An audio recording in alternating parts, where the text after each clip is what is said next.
प्यारे बच्चों, कक्षा 12 रसायन विज्ञान में अगला चैप्टर हमारा है रासायनिक बलगतिकी। तो रासायनिक बलगतिकी से हमारा तात्पर्य है अगर कोई अभिक्रिया हो रही है तो अभिक्रिया के फलस्वरूप अभिक्रिया में जो भी बल और अभिक्रिया की जो भी गति होती है उनका अध्ययन हम रासायनिक बलगतिकी के अंतर्गत करते हैं। अर्थात कहा जाए तो रसायन विज्ञान की वह शाखा जिसके अंतर्गत अभिक्रियाओं के मध्य होने वाले बल और गति का अध्ययन किया जाता है रासायनिक बल गतिकी कहलाते हैं। तो जो रासायनिक बल गतिकी होते हैं वह अभिक्रिया पर डिपेंड करता है। तो जो हमारी अभिक्रियाएं होती है वह दो प्रकार की होती है।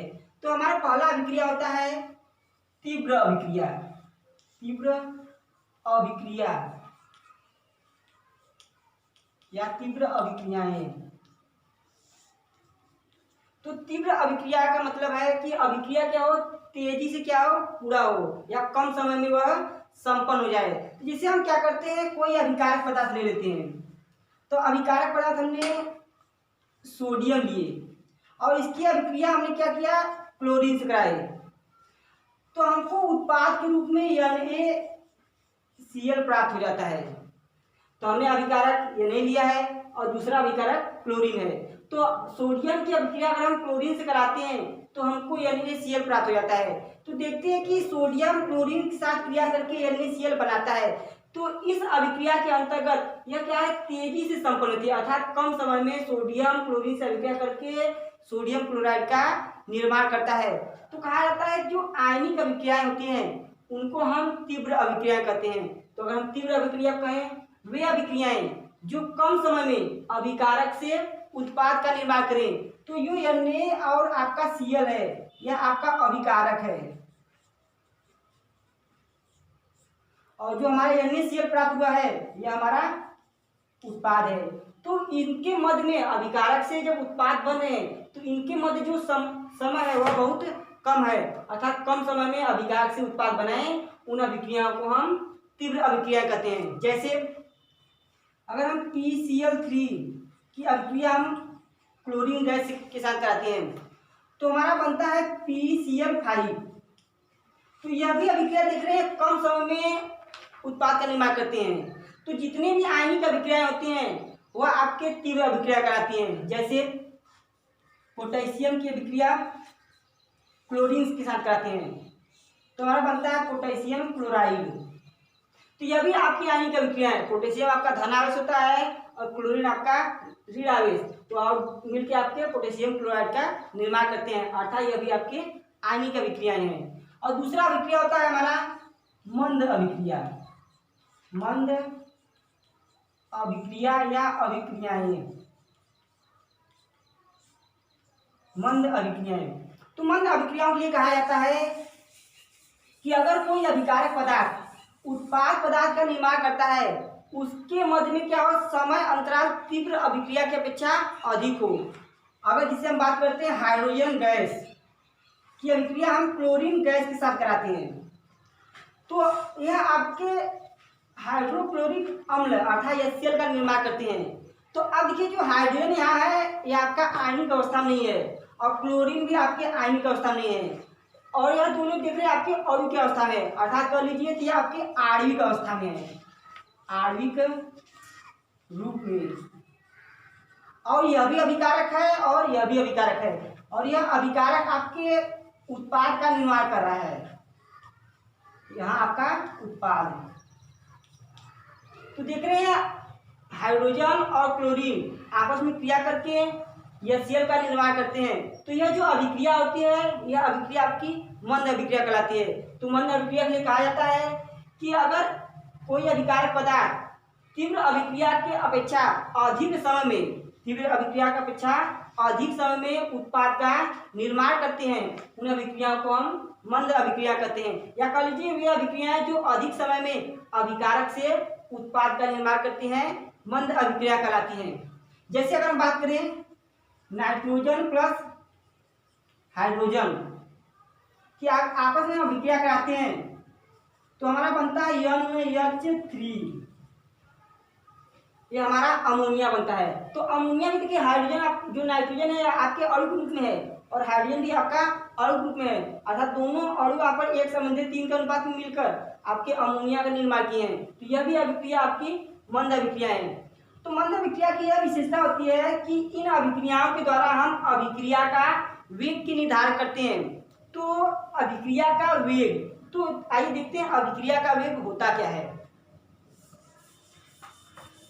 तो अगला हमारा हेडिंग है अभिक्रिया का वेग। अभिक्रिया का वेग।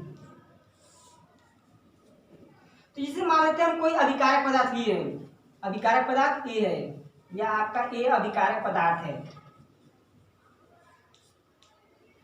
और आपका जो पी है यह आपका उत्पाद पदार्थ है। तो अभिकारक से उत्पाद में परिवर्तित होने में जितना समय लगता है उसको हम क्या कहते हैं, अभिक्रिया का वेग कहते हैं। जितने समय लगेगा, अर्थात कोई अभिकारक पदार्थ जितने समय में उत्पाद पदार्थ का निर्माण करता है उसके वेग को हम अभिक्रिया का वेग कहते हैं। मान लेते हैं इसमें आपका 5 सेकंड का समय लग रहा है। अगर हमने अभिकारक पदार्थ लिए ए और उत्पाद पदार्थ आपका पी है, अगर अभिकारक ए से पी में परिवर्तित होने में हमारा 5 सेकंड का समय लगता है, तो इनके मध्य में जो अभिकारक का वेग हुआ उस वेग को हम अभिक्रिया का वेग कहते हैं। या फिर इसको हम इस प्रकार समझें, जिसे हम लेते हैं चीनी ले लेते हैं और इसको हमने जल में घोल रहे हैं। चीनी और जल दोनों ही आप क्या होंगे, अभिकारक होंगे, और चीनी और जल घुल जाएंगे तो हमारा विलयन बन जाएगा, और जो विलयन हमको मिलेगा वह हमारा उत्पाद होगा। तो अगर हम चीनी को जल में घोल रहे हैं तो जितने समय में चीनी की सांद्रता में परिवर्तन होगा, अर्थात चीनी जब घुलेगा तो चीनी की सांद्रता में परिवर्तन होता है। तो मानिए आपका 1 मिनट में जो चीनी है वह आपका जल में घुल रहा है, तो कहा जाता है किसी अभिकारक पदार्थ की सांद्रता जितने मिनट में जितने समय में पूर्ण होती है उससे क्या कहते हैं, अभिक्रिया का वेग कहते हैं। या कह लीजिए अभिकारक पदार्थ की सांद्रता में हुआ परिवर्तन को अभिक्रिया का वेग कहते हैं। तो जो अभिक्रिया का वेग होता है इसे हम dx/dt से प्रदर्शित करते हैं। तो अभिक्रिया वेग dx/dt, जहां dx आपका अभिकारक पदार्थ की सांद्रता को प्रदर्शित करता है और dt आपका समय। तो कहा जाता है dx/dt बराबर होता है अभिकारक या उत्पाद के सांद्रता में परिवर्तन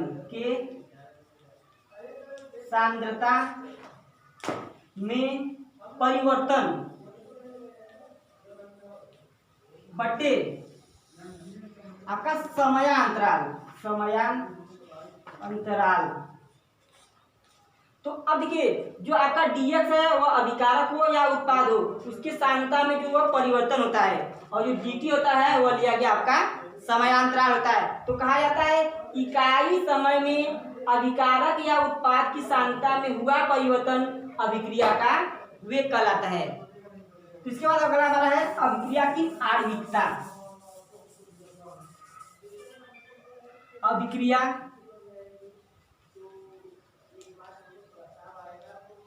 की आणविकता।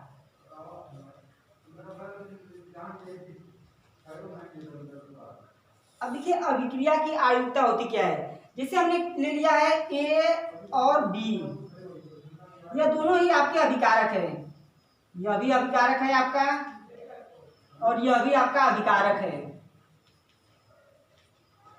अब देखिए ए प्लस बी आपके जो अभिकारक है वह आपस में क्रिया करके उत्पाद सी प्लस डी का निर्माण करिए।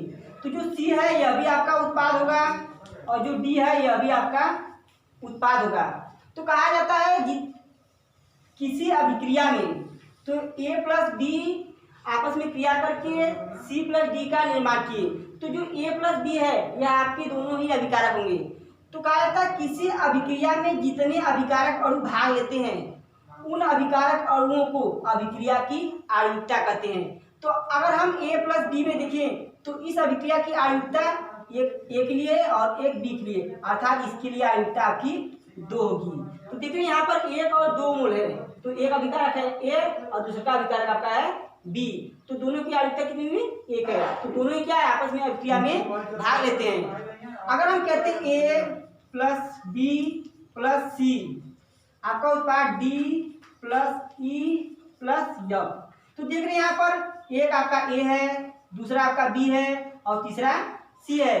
तो इसके लिए आयुक्ता आपकी 3 होगी, एक ए के लिए, एक बी के लिए और एक सी के लिए। अगर हम तीनों को देखें तो इसकी आयुक्ता 3 है। तो उत्पाद से हमको नहीं मतलब है, उत्पाद आपका कुछ भी प्राप्त हो। जैसे अगर हम बात करें, जैसे हमने N2 प्लस 3H2 ले लें, तो अब देखिए यहाँ से हमको मिला 2NH3। अगर हम बात करते हैं, देखिए नाइट्रोजन का 1 मोल है और हाइड्रोजन का यहाँ पर 3 है, तो कहते हैं इसके लिए आयुक्ता आपकी 4 होगी, क्योंकि नाइट्रोजन आपका 1 है और हाइड्रोजन आपका 3 है, तो 3 1 आपके 4 होंगे, अर्थात इसकी आयुक्ता आपकी 4 होगी। हमको कोटि से नहीं मतलब है और उत्पाद से हमको नहीं मतलब है, उत्पाद क्योंकि हमारा 2 ही प्राप्त हो रहा है। तो कहा जाता है किसी अभिक्रिया में भाग लेने वाले अभिकारक अणुओं की संख्या, तो अभिकारक के नाइट्रोजन 1 है और हाइड्रोजन आपका 3 है, उनकी संख्या को अभिक्रिया की आयुक्ता कहते हैं। तो इसके लिए आपका आयुक्ता 4 है। अगर यहाँ बात करें तो 1 2 3, अर्थात यहाँ पर 3 है। अगर इसके लिए बात करें तो 1 और 2, यहाँ पर 2 है। तो क्या आपकी आयुक्ता 1? तो कहा जाता है किसी अभिक्रिया में भाग लेने वाले अभिकारक अणुओं की संख्या को आयुक्ता कहते हैं। अगला हमारा है अभिक्रिया की कोटि। अभिक्रिया की कोटि। अब देखिए कोटि होता क्या है, तो कहा जाता है अगर कोई अभिकारक पदार्थ हमने ले लिए ए प्लस बी, पुनः आपके यह उत्पाद जो बनाएंगे वो सी प्लस डी होंगे। जैसे हमने ए के स्थान ले लिए NaCl और बी के स्थान पे ले लिए H2O, और जो हमारा बनता है वह NaOH प्लस HCl बन गया। तो अब कहा जाता है जो NaCl होता है वह जल में घुल जाता है, तो जो जल होता है इसकी सांद्रता में परिवर्तन नहीं होता है। तो कहा जाता है अगर कोई अभिकारक पदार्थ हमने ले लिए, जिससे हमने यहाँ पर 2 अभिकारक पदार्थ है, एक तो NaCl है, यह भी आपका अभिकारक है, और H2O है, यह भी आपका अभिकारक ही है। अब देखिए हमको उत्पाद से नहीं मतलब है, उत्पाद आपका कितना है, NaOH भी है और उत्पाद आपका HCl भी है। अगर हम कोटि के लिए बात करें तो किसी अभिक्रिया में भाग लेने वाले अभिकारक अणुओं की वह संख्या है, तो अभिकारक अणु 2 NaCl भी है और H2O है, कि उनकी संख्या को लेते हैं जिनकी सांद्रता में परिवर्तन होता है। अर्थात अगर हम बात करते हैं, अगर हम ले लेते हैं जल है आपका, अगर इसमें हमने नमक को घोल रहे हैं, तो नमक जो होता है इसके सांद्रता में परिवर्तन होता है और जल के सांद्रता में परिवर्तन नहीं होता है, क्योंकि नमक जल आपका जो उदासीन प्रकृति का होता है। तो देखिए नमक की सांद्रता में परिवर्तन होता है, अर्थात इसके लिए क्या होगा, इसकी सांद्रता में परिवर्तन हो रहा है, इसकी सांद्रता में परिवर्तन नहीं हो रहा है। तो इसके लिए कहा जाता है किसी अभिक्रिया में भाग लेने वाले अभिकारक अणुओं की वह संख्या जिसके सांद्रता में परिवर्तन होता है अभिक्रिया की कोटि कहलाती है। तो अगर अभिक्रिया की कोटि के लिए बात करें तो जो NaCl है इसकी सांद्रता में परिवर्तन हो रहा है, परंतु जो H2O है इसकी सांद्रता में परिवर्तन नहीं हो रहा है, तो इसकी कोटि कितनी होगी, 1 होगी। अगर हम दूसरा एग्जांपल देखें,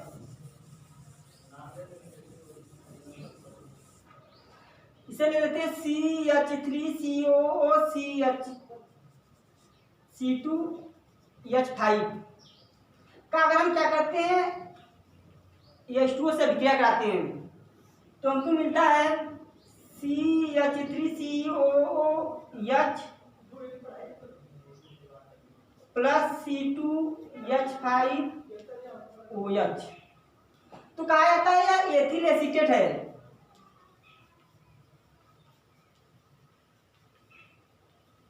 और इसका हम क्या कर रहे हैं, जल अपघटन कर रहे हैं।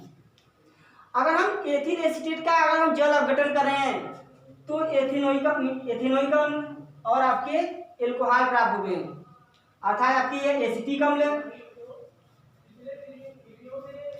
अम्ल और आपके एल्कोहल में आपका एथिल एल्कोहल प्राप्त हुआ। तो आप देख रहे हैं जो H2O है इसके सांद्रता में परिवर्तन नहीं होता है, परंतु हम देख रहे हैं जो एथिल एसीटेट है इसके सांद्रता में परिवर्तन हो रहा है। अर्थात इस अभिक्रिया के लिए देखें तो इसकी कोटि कितनी होगी, 1 होगी। तो अगर हम इसके बाद अगर देखें तो इससे पहले हमने पढ़ा अभिक्रिया की आणविकता और दूसरा हमारा है कोटि। तो अगर हम आणविकता और कोटि को समझना चाहें, आणविकता तथा कोटि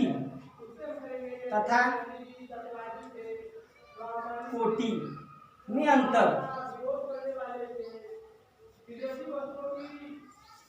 अब देखिए अभिक्रिया की आणविकता और कोटि में अंतर क्या होगा। तो अब देखिए हमारा पहला है आणविकता और पहला ही कोटि की है। तो हम जैसे लिए थे NaCl प्लस H2O, हमारा बना था NaOH प्लस HCl, इतना बना था। तो इसमें हम देखे थे जो NaCl है इसकी सांद्रता में परिवर्तन हो रहा है, H2O की सांद्रता में परिवर्तन नहीं हो रहा है। तो अगर बात करें तो किसी अभिक्रिया में भाग में अभिकारक अणुओं की संख्या आणविकता होगी, अर्थात इस अभिक्रिया के लिए आणविकता 2 होगी, आणविकता आपकी 2 होगी, परंतु कोटि कितनी होगी, 1 होगी।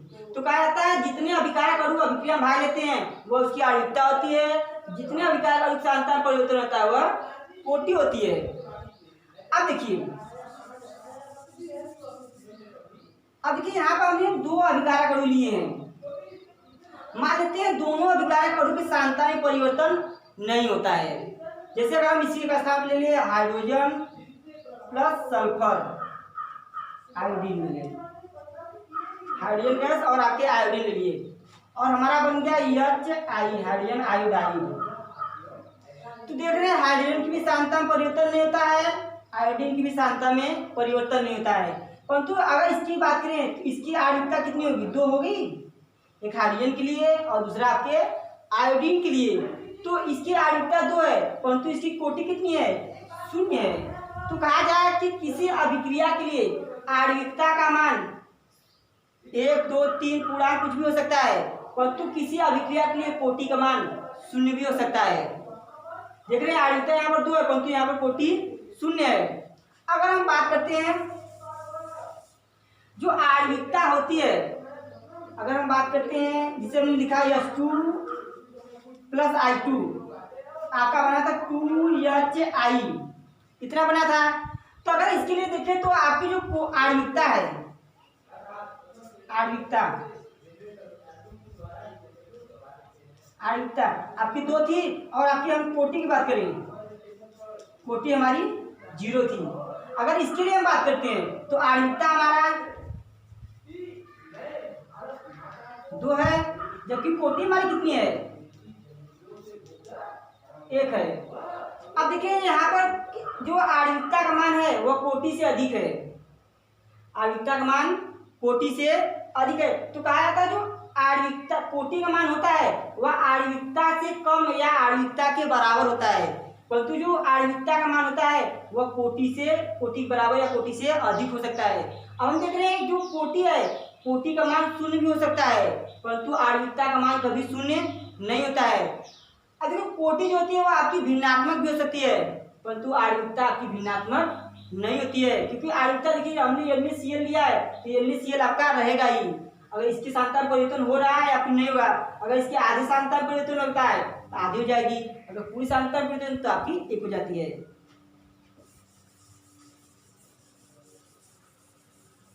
तो इस चैप्टर में हमने अब तक रासायनिक बल की जाने, तो इसके अंतर्गत हमने तीव्र अभिक्रिया, मंद अभिक्रिया के बारे में जाने, उसके बाद हमने अभिक्रिया की वेग और अभिक्रिया की आणविकता और कोटि के बारे में जाने। तो इसके बाद हम अगले वीडियो में पढ़ेंगे। इसके लिए धन्यवाद।